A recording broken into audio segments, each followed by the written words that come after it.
बिल्कुल जी, आपको याद होगा कि कल आईजीपी कश्मीर की सदारत में आला सतही मीटिंग हुई थी। उसमें यह कहा गया था कि एंटी मिलिटेंट ऑपरेशंस को और तेज किया जाएगा और रात देर गए ही ये खबर सामने आई थी कि कुलगाम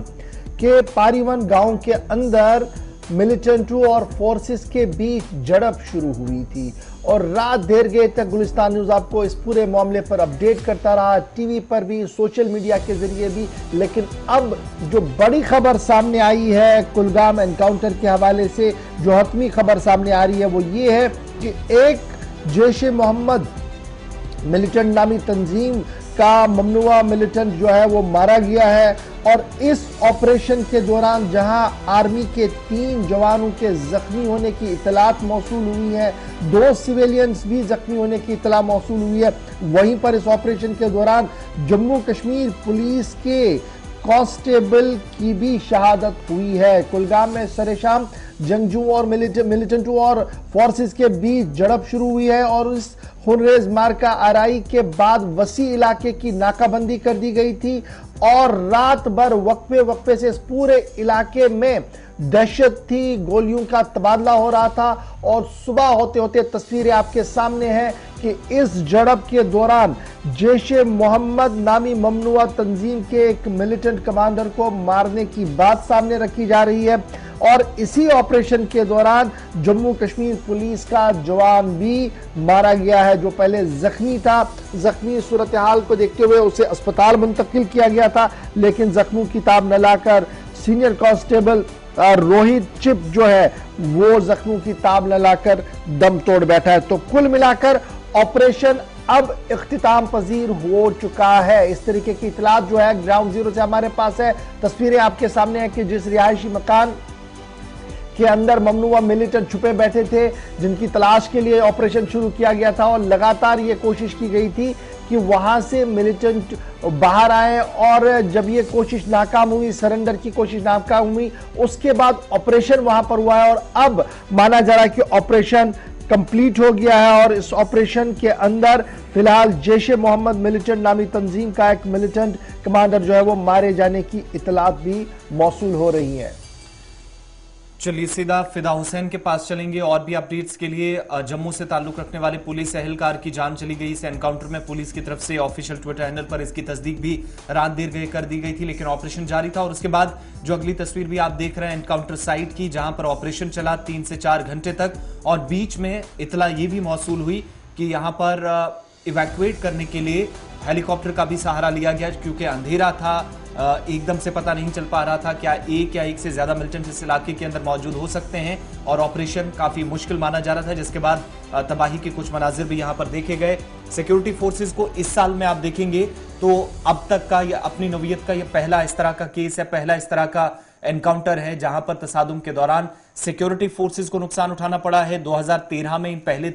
2022 के पहले 13 दिनों के अंदर अलग अलग जगहों पर यह 11वां एनकाउंटर था। अब तक 10 दिनों में 10 एनकाउंटर, लेकिन जो 12 और 13 के दरमियानी शब को यह एनकाउंटर हुआ है, यह कुल मिलाकर इस साल का 11वां ऑपरेशन है। अभी तक पुलिस फोर्सेस के मुताबिक एक दरअंदाज समेत 12 से ज्यादा मिलिटेंटों की हलाकत हुई है और जो कल का मिलिटेंट रात वाले ऑपरेशन में मारा गया है, इसका ताल्लुक भी जैश से बताया गया है। फिदा, मजीद क्या कुछ तफसीलात हैं एनकाउंटर के हवाले से?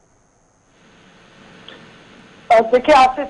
पारीवन कुलगाम की बात करेंगे जहां पर कल शाम को एक मुसद्दका इत्तला मिली सिक्योरिटी फोर्सेस को कि इलाके में कुछ मिलिटेंट मौजूद है, क्योंकि रात का वक्त था, 8:40 हुए थे और पारीवन का इलाका रिहायशी इलाका था। और जब वहां पर security forces coordinate search operation के लिए जाती है, वहां पर मिलिटेंटों को जब नजर पड़ी कि नहीं अब यहाँ पर सिक्योरिटी फोर्सेस ने हमें चारों ओर से घेर लिया, तो मिलिटेंटों ने अंधाधुंध गोलियां चलाई। इस अंधाधुंध गोलियों में एक पुलिस एहलकार के साथ साथ इंडियन आर्मी के जवान भी जख्मी हुए, जिनको जख्मी हालात में नजदीकी अस्पताल ले जाया गया। हालांकि कांस्टेबल जो है, जो कि जम्मू कश्मीर पुलिस से ताल्लुक रखते हैं, उसको जान बचाने में डॉक्टर नाकाम रहे, हालांकि जख्म ज्यादा लगे थे। उसके बाद एक बार फिर जो है गोली की आवाज जो है वो सुनाई दी गई और इस झड़प में एक मिलिटेंट जो है वो हलाक हुआ है, जिनका ताल्लुक जैश मोहम्मद से बताया गया। अगर देखा जाए इस जिला कुलगाम की या कल के इस ऑपरेशन पर बात करेंगे, जिस तरह से ऑपरेशन अब खत्म हो चुका है, अभी कुछ देर पहले इस ऑपरेशन को खत्म करने का ऐलान भी किया गया है। और क्योंकि जिस तरह से हम विजुअल्स में दिखा रहे हैं कि किस घर में ये मिलिटेंट मौजूद थे और वहां पर जब सिक्योरिटी फोर्सेस पहुंची तो क्या क्या सीन होगा तब, लेकिन दोनों चीजों पर अगर हम बात करेंगे, दोनों चीजें जो है वो अलग अलग है। वो इसलिए क्योंकि जिला कुलगाम दिसंबर के आखिरी महीने में 2021 में ऑपरेशन हुए, उसके बाद अगर 2022 की बात करेंगे, पहले 10 दिनों के अंदर वहां पर कुछ ऑपरेशन जो है वो हुए हैं, लेकिन आज एक और ऑपरेशन, लेकिन फिदा जो रात को ऑपरेशन था, अचानक से ऑपरेशन शुरू हुआ, फिर 2 शहरियों के जख्मी होने की भी इतला मौसूल हुई, 3 फौजी एहलकार भी जो आपने बताया, शहरियों की पहचान हो पाई है, इसी घर के रहने वाले हैं जहां पर एनकाउंटर शुरू हुआ। और मुसद्दिका इतलात थी सिर्फ एक मिलिटेंट इस एनकाउंटर में मारा गया है, कुछ और मिलिटेंटों की मौजूदगी की इतला भी थी, मजीद कुछ इस बारे में पुलिस की तरफ से कोई जानकारी दी गई हो? देखिए, आपसे जहां पर आपने सिविलियन की बात की है, बताया जाता है कि मामूली चोटें आई है उनको और उनका इलाज भी जो है अस्पताल के अंदर चल रहा है। हालांकि कल खुद पुलिस का एक ट्वीट जो है वो जारी हुआ था, लेकिन इस मामले में हालांकि कुलगाम पुलिस के साथ राबिता बनाने की कोशिश जो है सुबह से ही कर रहे हैं, लेकिन उनके साथ अभी बात नहीं हो पा रही है। लेकिन जो हमारा जराया है उनका मानना है कि इसमें सिविलियन 2 भी जो है जख्मी हुए हैं, लेकिन उनके नाम अभी तक। चलिए जी, बहुत बहुत शुक्रिया जी फिदा हुसैन हमारे साथ ज्वाइन करने के लिए। फिलहाल खबर यह है कि एनकाउंटर क्लोज हो गया जी, सर्च ऑपरेशन भी खत्म हो गया है, लेकिन एहतियात बरतने के लिए पुलिस की तरफ से कहा गया, क्योंकि अभी इस ऑपरेशन के दौरान सूरत हाल क्या